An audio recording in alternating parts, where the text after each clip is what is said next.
Suzuki Gixxer monotone বাইকের আপনার নিজের বাইকের আপনি নিজেই কিভাবে এয়ার ফিল্টার পরিবর্তন করবেন।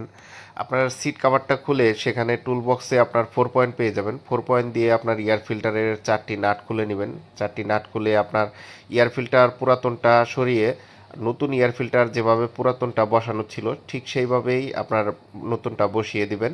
বসিয়ে যে উপরের কাভারটা যে আসছে কাভারটা ভালোভাবে আপনার হচ্ছে যে সেট আপ করে দিবেন। পুনরায় যেভাবে ছিল ওইভাবে সেট আপ করে আপনার 4টি নাট লাগিয়ে দিবেন। লাগিয়ে দিয়ে আপনার কিন্তু হচ্ছে যে কাজ কমপ্লিট। তো এইভাবেই কিন্তু আপনার এয়ার ফিল্টারটা পরিবর্তন করে নিতে পারবেন। এর কারণে কিন্তু আমরা বাইকের গ্যারেজে যেয়ে ওয়ার্কশপে যেয়ে অনেক টাকা দিয়ে থাকি। তো ভিডিওটি ভালো লাগলে শেয়ার করে